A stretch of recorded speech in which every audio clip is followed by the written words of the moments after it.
नमस्कार मित्रांनो, मी अमोल जाधव. मित्रांनो, स्वागत आहे तुमचे माझ्या यूट्यूब चॅनलवर. मित्रांनो, बातमी आहे RTE 25% संबंधित.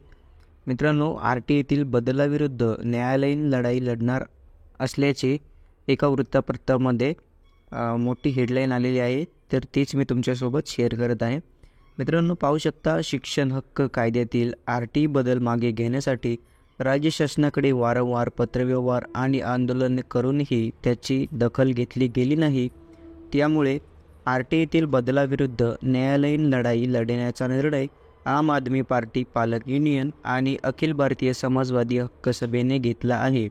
बदल मागे घेण्यासाठी शिक्षण मंत्र्यांसह बालहक्क आयोगाकडे मागणी केली होती, परंतु प्रतिसाद मिळाला नाही. एप्रिलचा पहिला आठवडा संपला तरी प्रवेश प्रक्रिया होऊ शकली नाही. खाजगी शाळेत प्रवेश हवा असल्यामुळे अनेक पालकांनी इतरत्र प्रवेश घेतलेला नाही. केंद्र सरकारच्या 2009च्या शिक्षण हक्क कायद्याप्रमाणे वंचित आणि दुर्बल घटक यातील मुलांना खाजगी शाळांमध्ये 25% राखीव जागा ठेवल्या जातात. दरवर्षी मार्च अखेरीस प्रवेश देण्यास सुरुवात होते, परंतु यंदा कायद्यात बदल केल्यामुळे मुलांच्या घरापासून 1 किलोमीटर अंतरात जर सरकारी अथवा अनुदानित शाळा असेल तर त्यास तेथे प्रवेश घ्यावा लागणार आहे. खाजगी शाळेमध्ये मोफत प्रवेश मिळू शकणार नाही. या बदलामुळे राज्यातील 76,000 शाळांची नोंदणी झाली असून 9,72,000 जागा इतकी प्रवेश क्षमता असल्याचे नोंदवले गेले आहे. पुण्यासारख्या शहरामध्ये मुलाच्या घरापासून 1 किलोमीटरच्या अंतरामध्ये सरकारी शाळा असल्यामुळे खाजगी शाळांमध्ये मोफत प्रवेश मिळण्याची शक्यता नाही.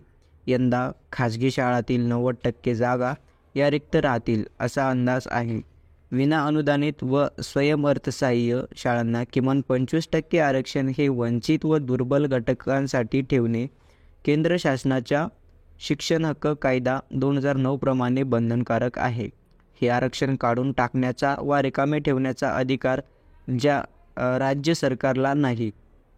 महाराष्ट्र शिक्षण हक्क 2011 नियम हे भारत सरकारच्या 2009 अधिनियमाशी सुसंगत असावे लागतील, असे पालक युनियनचे मुकुंद किर्दत यांनी कळवले आहे.